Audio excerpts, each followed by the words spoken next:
Será que as pessoas vão gostar? Acho que sim, as pessoas adoram uma premiação. Premiação?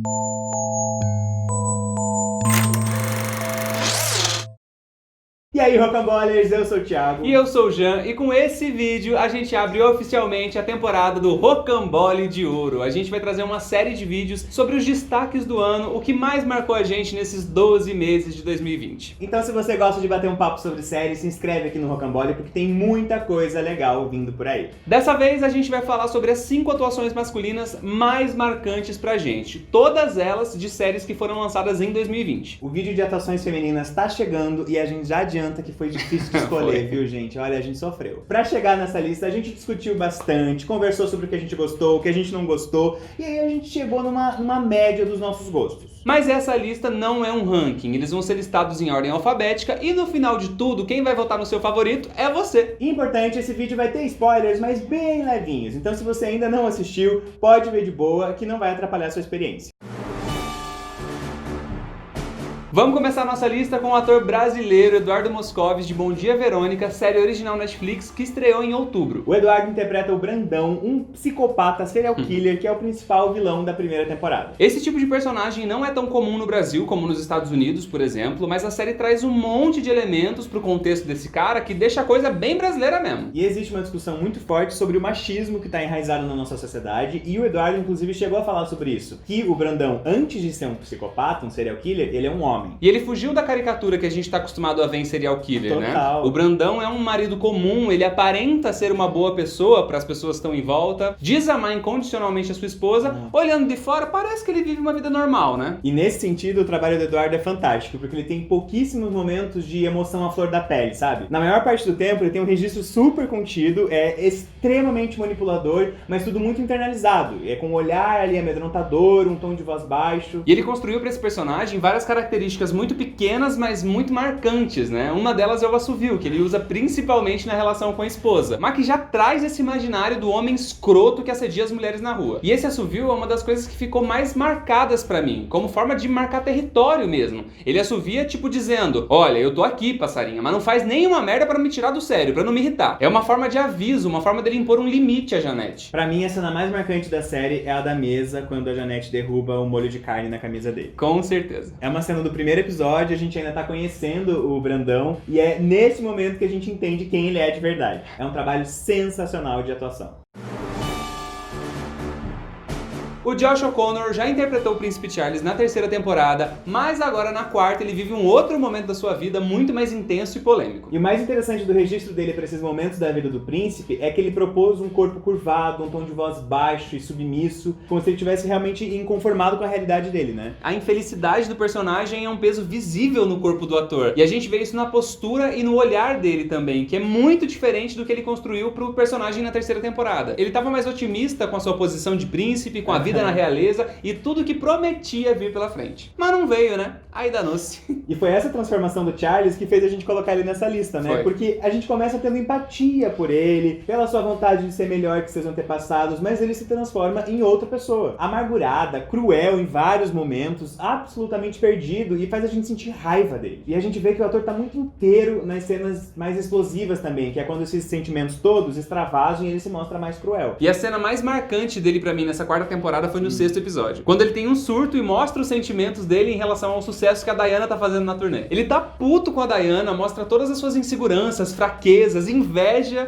no olhar e na maneira de falar com ela. É uma cena com muita carga dramática e ele manda muito bem. Eu tô apostando que ele vai estar nas indicações do Emmy de 2021, gente.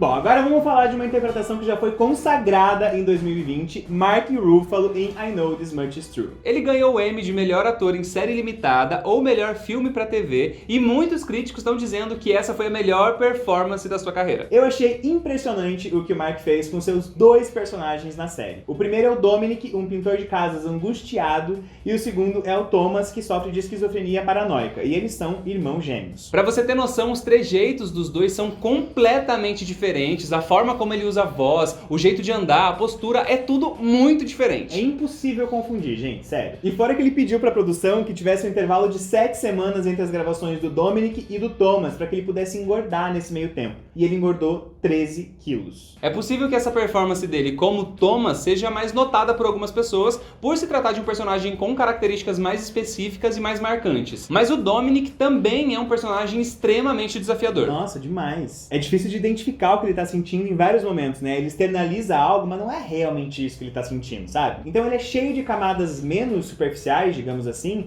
mas são essas que definem quem de fato ele é. Ele é um personagem melancólico, raivoso, com dificuldade de se relacionar de uma maneira saudável com as pessoas, mas também é impulsivo, é machista, é triste. Muito triste, inclusive. Poderia ser um pé no saco acompanhar ele, mas pra mim, longe disso, porque o Mark tá arrasando demais. E uma das cenas mais marcantes pra mim foi um diálogo bem longo entre os dois irmãos no último episódio da minissérie. É perfeito. Muita coisa é verbalizada nessa cena, sobre a relação dos dois, sobre os traumas, sobre tudo que eles viveram nesse tempo. Além de enfatizar a grande diferença entre os dois personagens que estão ali frente a frente. E é uma cena com uma carga dramática absurda e que o Mark Ruffalo mostra toda a sua sensibilidade como artista. É surreal. É de arrepiar. Uhum.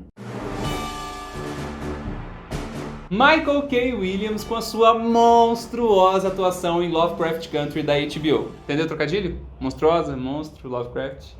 Não? Claro, claro. Ele interpreta o Montrose, que é o pai do Atticus, o protagonista da série. Ele é um pai com um histórico bem violento, já foi bem distante do filho, tem uma série de traumas e viveu coisas horríveis por ser um homem negro. Com esse personagem, o roteiro da série trabalha o estigma do homem negro violento, algo que foi estabelecido socialmente como uma característica dos negros, mas que na verdade vem dos abusos que essas pessoas sempre sofreram e gera uma revolta. E isso falando de uma forma muito superficial sobre o assunto, é uma discussão grande e nós nem somos as melhores pessoas para falar sobre isso. Ele tem uma performance sensacional na pele do Montrose, não tem um momento que a gente olhe pra ele e não pense, esse cara sofreu muito na vida. Mas ele trabalha muito bem também os momentos de raiva e de força, sabe? É um registro muito visceral e muito verdadeiro, né? E o mais interessante é que ele transita em várias regiões, então a nossa perspectiva sobre o personagem vai mudando ao passar dos episódios. E é incrível, porque hora você ama, defende, hora você fala, caramba, como é que você fez isso, cara? Eu me arrepiei várias vezes, várias mesmo. Com certeza é uma das interpretações mais sensíveis do ano. No sentido de entendimento da natureza humana, sabe?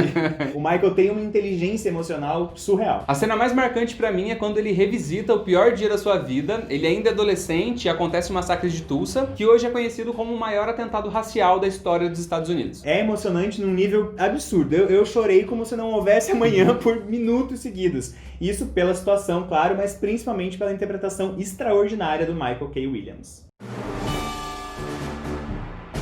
E o nosso último nome da lista é Paul Mescal, protagonista de Normal People, ao lado da Daisy Edgar Jones. Normal People é uma minissérie original Hulu, mas está disponível aqui no Brasil através do streaming Stars Play. É uma história de amor que fala muito sobre as angústias da nossa geração e como o amor se perde ou se encontra no meio de tudo isso. E o Connell é um cara que a gente conhece quando adolescente, o que já não faz muito sentido, porque ele realmente não passa por novinho. E nessa fase ele é o garoto esportista popular clássico. Só que esse é só o primeiro contato com ele, porque ao longo dos episódios as coisas vão se transformando e a gente tem contato com camadas muito mais sensíveis do personagem. A gente acompanha a trajetória de alguns anos do Connell, então nesse período de tempo muita coisa acontece, muita coisa muda na vida dele e, consequentemente, ele também. Mas o que é legal é que é muito perceptível que a essência do personagem tá ali desde o início, né? Ele se torna uma pessoa extremamente insegura, com ansiedade, ataques de pânico, com muitos momentos de vulnerabilidade. E na verdade são esses os momentos mais impressionantes da atuação do Paul, né?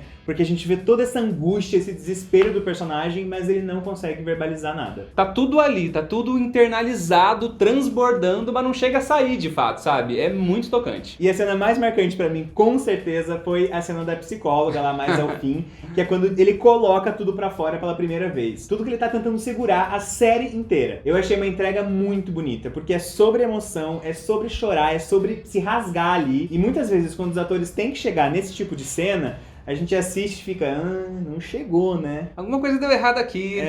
E o Paul, minha gente, vai no lugar mais fundo da alma dele e joga pra gente como quem diz, lidem com isso. E é muito curioso o desprendimento que ele tem da forma, né? Porque ele é vendido como um galã, mas ao mesmo tempo ele não tem medo de ficar feio em cena, sabe? E esse feio não é só no sentido da aparência, é no sentido de fazer careta, chorar, escorrer meleca do nariz. Viola Davis fazendo escola. Realmente ele tá impecável. E a gente vai dar um bônus agora dizendo que é pra vocês, mas na verdade é pra gente não se sentir mal de ter deixado esse menino de fora. Jack Dylan Grazer por We Are Who We Are. Ele agora tem 17 anos, mas tinha 15 ou 16 quando interpretou o Fraser. E esse personagem é muito específico. Muita gente odiou justamente porque não tem como defender ele às vezes. Mas isso só mostra a entrega e a precisão dele na criação desse personagem. Eu acho que esse é mais um caso de uma criação extremamente sensível, sabe? Eu tenho a sensação de que ele estudou e que ele entendeu muito bem a cabeça do Fraser, e aí a partir disso ele se permitiu vivenciar essas experiências que o roteiro propôs. O trabalho dele em We Are Who We Are é muito bom e com toda certeza a gente ainda vai ver muito do Jack Dylan Grazer. Agora que você já sabe quais foram as atuações masculinas que mais marcaram a gente em 2020, dá uma passadinha lá na nossa comunidade e vota em qual foi a sua favorita. Eu tô muito curioso pra saber quem vai levar o Rocambole de Ouro. Eu também. A gente tem vídeo pra quase todas as séries que a gente citou aqui, os links estão na descrição. Se você perdeu alguma ou tá mais interessado por alguma dessas atuações, dá uma passada lá. E é isso, galera, deixa aqui nos comentários pra gente se você concorda, se você não concorda, se você acha que faltou alguma atuação marcante nessa nossa lista. E não esquece de se inscrever aqui no canal porque tem mais Rocambole de Ouro chegando. Até o próximo vídeo. Tchau!